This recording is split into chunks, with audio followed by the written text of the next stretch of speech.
berpikir gini aja, gue nyeletuk. Dan memang gue kebetulan setiap gue pulang syuting itu di daerah rumah gue tuh memang ada penjual seblak yang memang rame banget. Nah, spontan lah.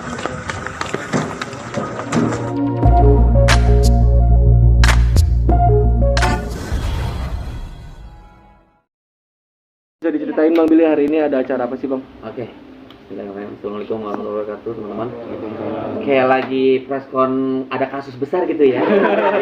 Kayak ngerasa ada kasus besar yang harus diklarifikasi gitu ya. Padahal cuma buka bocil jeblak prasmanan aja sih. Tapi sebenarnya sebelumnya terima kasih buat teman-teman yang udah hadir di sini. Ya, keinginan gue sih teman-teman nanti cobain bisnis terbaru dari Billy Saputra. Apakah memang enak atau enggak, nanti tinggal kasih masukan aja. Kalau misalkan memang ada masukan, insya Allah akan diperbaiki. Kalau memang misalkan enak ya alhamdulillah. Mudah-mudahan sih itu keinginan gue ketika gue buka usaha menjadi ajang silaturahmi buat khususnya buat orang yang sayang sama gue, fans gue, atau siapapun yang memang orang pengen menikmati boci itu sendiri sih. Oke, di sini yang gue ingin sampaikan adalah kenapa gue sampai akhirnya membuka usaha di Boci Jeblak Prasmanan ini, karena memang asal muasal itu ceritanya memang dari ketika gue sama Cika ya. Ketika gue sama Cika ada sedikit problem lah di dalam satu acara gue di salah satu televisi. Waktu itu gue sempat ngeprank.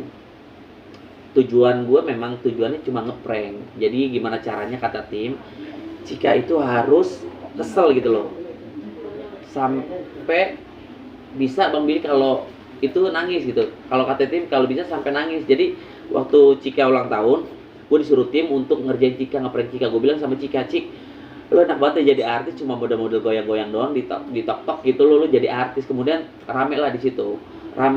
Kemudian banyak lah bully-bullyan tentang gue nih. Seolah-olah gue ngatain orang di depan banyak orang gitu loh. Maksudnya ngatain Cika di depan banyak orang. Itu memang kejadiannya kalau orang nggak ngeliat kayak seolah-olah kayak nggak ada syuting. Padahal itu udah direkod sama teman-teman tim gue gitu loh. Kemudian sampai akhirnya banyak bullying yang datang di gua, katanya, lu juga terkenal gara-gara almarhum Olga, lu juga jadi artis juga gara-gara Olga. Nah sampai akhirnya di situ gue berpikir, iya memang iya gitu loh. Nggak pernah gue pungkiri gua masuk di entertain itu gara-gara almarhum Olga. Nggak ada yang nggak bilang seperti itu. Memang semua orang bilang seperti itu dan gue mengiyakan. Nah sampai akhirnya gue berpikir, ya udahlah, ya pada gue pusing-pusing, gue juga di dunia entertain udah lumayan lama, hampir kurang lebih 11 tahun. Gue berpikir gini aja, gue nyeletuk.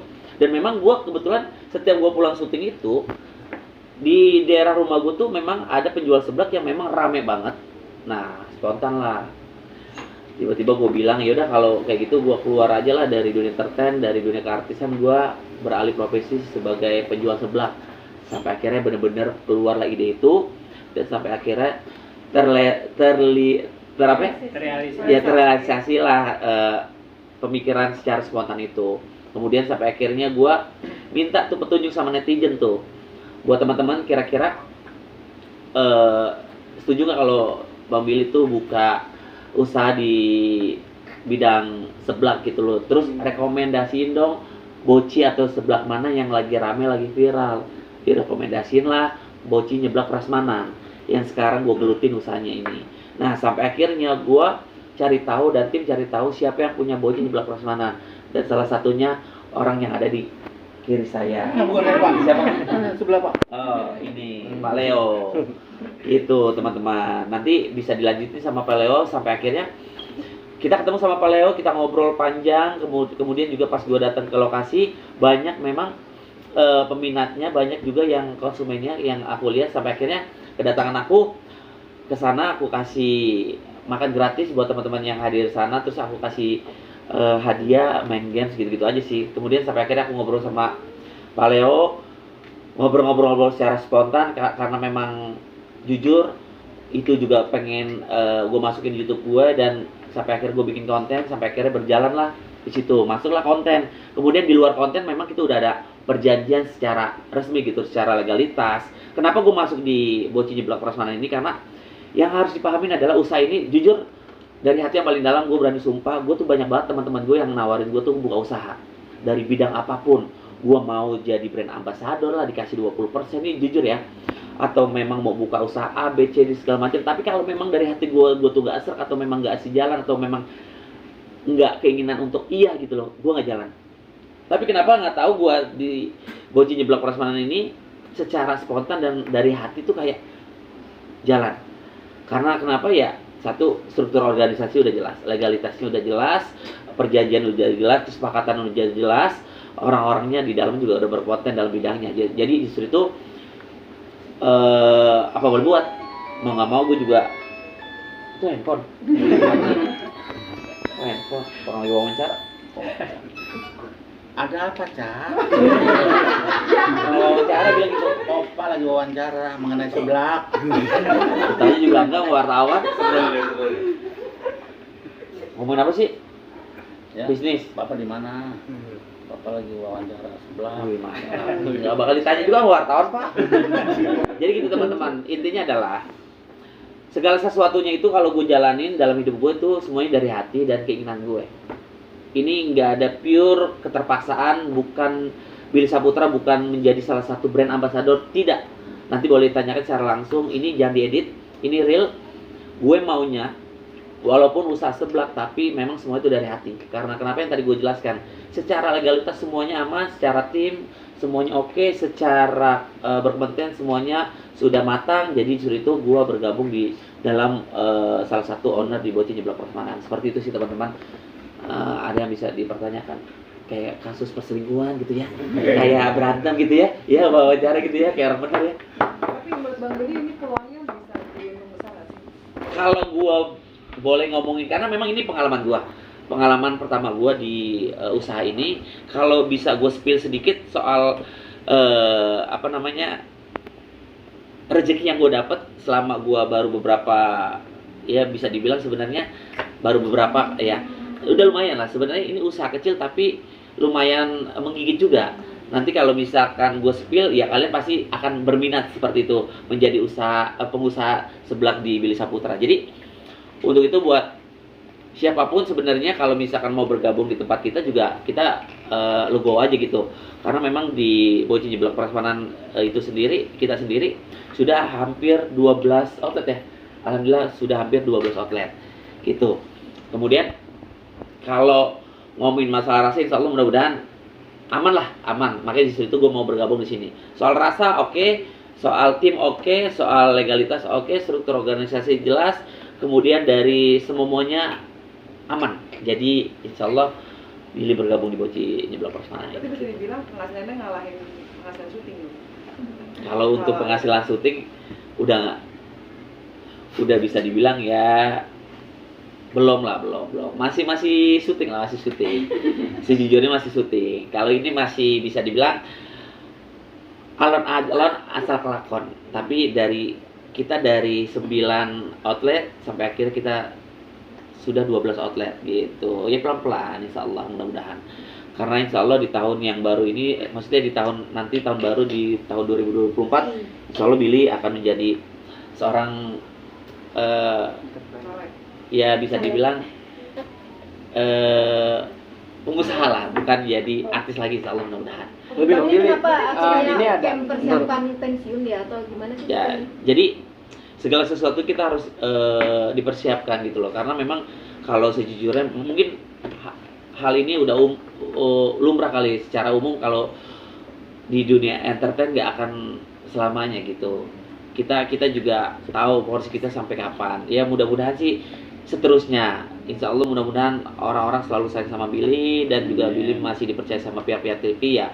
Kalau misalkan masih terus berlanjut, tapi kalau misalkan memang udah ada batas waktunya, ya udah kita beralih sebagai pengusaha aja lah gitu. Mobil, kalau kita ngomongin bisnis kuliner, especially kan seblak ya. Pesaingnya kan banyak banget nih Bang Bil. Iya betul. Maksudnya sempat ada ketakutan nggak sih Bang Bil untuk terjun langsung nih? Oh gini. Kalau itu bisa dijelaskan secara langsung sama Om Leo, karena ketika gue ngobrol panjang kali lebarnya secara menu makanan, kualitas rasanya, secara legalitasnya, secara transparannya, secara semuanya. Nah justru itu yang tadi gue tekankan, yang harus digarisbawahi adalah Billy Saputra bukan sebagai brand ambassador. Oke, kalau pertanyaan dari Mas itu sih lumayan oke. Boleh dijawab Om Leo, silakan. Di bukan sebagai brand ambassador tapi sebagai pemilik, dan beliau posisinya sebagai Chief Marketing Officer. Jadi apa yang ada di konten gue yang gue beli outletnya Om Leo yang bawa duit itu bukan semata-mata, bukan gimmick, itu bukan konten. Iya memang konten di YouTube gue, tapi itu real. Ketika gue beli sahamnya Bocil Jeblak Prasmanan, gue beli sahamnya dan gue salah satu sebagai owner di situ, masuk ke holdingnya seperti itu sih teman-teman. Kalau di YouTube Bang Billy itu kan Cempaka Putih ya Bang, kalau nggak salah. Cempaka Putih. Berarti posisinya Bang Billy langsung membeli outlet Cempaka Putih, jadi Cempaka Putih Langsung. milik Bang Billy. Jadi berarti? outlet Cempaka Putih milik Billy Saputra dan 12 outlet ya Billy Saputra gitu. Bang, lu bagi waktunya gimana? Kan di syuting sibuk juga. Kalau itu kalau masalah itu sebenarnya autopilot sih ya. Jadi tinggal koordinasi sama tim apa aja yang memang harus ada masukan, terus juga apa aja yang harus ada info-info tentang ya pemasukan, pengeluaran atau segala sesuatunya di bidang usaha kita ini sendiri. Jadi berapa persen total yang Bang Billy beli saham? Berapa persen? Waduh, berapa persennya? Buat ini aja, jadi ada. Jadi kalau ngomongin berapa persennya, intinya adalah kalau Billy Saputra membeli saham di Bocil Jeblak Prasmanan, berapa persennya? Waduh, 100%-nya. rahasia. Yang paling penting adalah Billy Saputra owner dan salah satu pemilik saham yang ada di Bocil Jeblak Prasmanan itu sih. Bang, dalam usaha itu kan selalu ada risiko ya. Ya. Artinya membeli sendiri sudah menyiapkan risiko, atau mungkin ada plan A, plan B untuk menghadapi dalam usaha nggak sih? Biasanya? Harus dong, kita sudah dibicarakan dari awal, semua tim sudah dibicarakan, segala sesuatunya itu punya risiko. Jangankan usaha yang kita jalankan, hidup aja pasti punya masalah gitu loh, ya kan? Jadi intinya adalah di dalam usaha ini resiko apa yang sudah kita nanti dapatkan pasti insya Allah pelan-pelan akan ada jalan keluarnya. Gimana caranya? Ya selesaikan baik-baik, entah dari internal, entah dari luar, entah dari segala sesuatunya di lingkaran usaha kita. Pokoknya semua ada jalannya, segala sesuatunya ada jalannya. Resiko bisa ditangani ketika kita selesaikan masalahnya dengan legowo. Ketika ada masalah, apapun diselesaikan dengan cara kepala dingin gitu aja. Segala sesuatunya sebenarnya gampang, hidup itu gampang. Nggak, cari simpel aja. Usaha itu akan ada berhasilnya, akan ada gagalnya. Ada gagalnya, bangkit lagi, jatuh bangkit lagi, berhasil alhamdulillah gitu. Boleh tahu targetnya berapa tahun nih bakal? Target insya Allah mudah-mudahan sekarang kita baru 12 outlet, insya Allah mudah-mudahan nggak mendahului Allah ya. Ya kita mah selalu berdoa mudah-mudahan salah satu di antara doa kita dijabah. Gue sih pengennya punya 30 kalau nggak 40 bahkan sampai 50 outlet di seluruh Indonesia. Amin. Emang rencana pensiunnya kapan Bang? Pensiunnya kalau misalkan udah nggak dipakai lagi sama pihak TV gitu. Jadi ini udah ancang-ancang. Kalau sekarang alhamdulillah pihak TV masih percaya dan acara-acara televisi Billy Saputra masih banyak ya. Senin sampai Minggu, bukan Senin sampai Jumat lagi. Alhamdulillah Senin sampai Minggu acara Billy Saputra masih ada. Kalau misalkan memang udah nggak ada acara-acara televisi lagi, paling beralih sebagai ya yang tadi gue sempat sounding kan, ya usaha aja kecil-kecilan. Bang, ini berarti menjadi salah satu pembuktian buat lo ke netizen atas tudingan itu mungkin Bang ya? Sebenarnya nggak ada pembuktian juga sih bro. Sebenarnya itu ucapan yang memang ucapan dari hati yang paling dalam, suatu doa kali ucapan kali, dan akhirnya dijabah sih. Sebenarnya gue tuh buka usaha tuh nggak pernah pengen menunjukkan segala sesuatunya tuh gue punya A, punya usaha, punya barang ini, punya itu. Gue tuh bukan tipe orang seperti itu. Tapi karena memang ini harus ibarat kata dikumandangkan gitu loh, biar orang tahu ini punya Billy Saputra dan merasakan hasil dari karya Billy Saputra. Gini, jadi Bocil Jeblak Prasmanan itu bukan semata-mata pure dari menu Om Leo aja. Ada menu-menu Billy Saputra yang akhirnya insya Allah akan dibuat di Om Leo ya. Gitu sih teman-teman. Ini karya dari usaha Billy sih. Usaha Tapi Billy. basic belum Bang, kalau misalnya nanti udah fix untuk jadi usaha atau bisnismen gitu, untuk jadi benar-benar dilepas itu dari dunia entertainment. Bisa untuk yang Sebenarnya sih ya nggak boleh pungkiri juga. Sebenarnya kalau untuk dilepasin secara pure 100% sebenarnya nggak juga sih.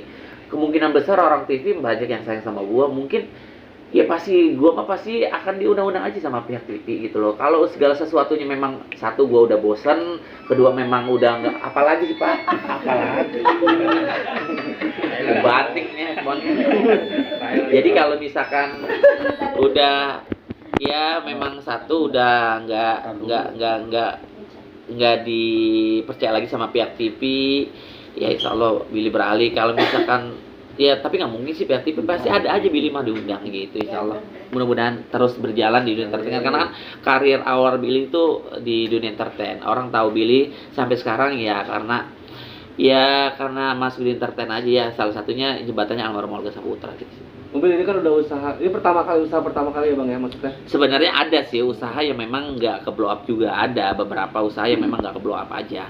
Tapi ya kayak ayam goreng, kayak bengkel gitu-gitu aja sih sebenarnya. Itu juga ada beberapa usaha-usaha lain yang memang sebenarnya teman-teman nggak begitu paham juga dan nggak tahu. Memang gua nggak war-war, tapi kali ini karena memang memasuki di zona yang memang ngerasa gue zona nyaman banget gitu loh. Dan karena kan kemarin tuh usaha-usaha gue masih UMKM, sebenarnya ini UMKM tapi secara legalitas tuh udah jelas valid dan konkret gitu loh, paham kan teman-teman gitu sih. Mungkin setelah ini kan kuliner ya Bang, kan ada rencana lagi ke depannya nanti untuk bidang apa lagi mungkin atau di kuliner lagi rencananya sudah terpikir Bang? Ada zona nyaman nih katanya. Iya. Sebenarnya zona nyaman sih nggak juga, semua kan proses gitu loh, pelan-pelan. Kalau misalkan ya setiap manusia pasti kan ya sejujurnya nggak ada rasa bersyukur, tapi gimana cara kita harus selalu bersyukur gitu loh. Ketika kita sudah misalkan contoh kita merasa udah zona nyaman, tapi kan pasti kita masih ada mau lagi gitu loh. Tapi intinya adalah ya hidup harus selalu bersyukur gitu aja. Dibilang zona nyaman ya enggak juga sih gitu teman-teman Bang Billy ya. mungkin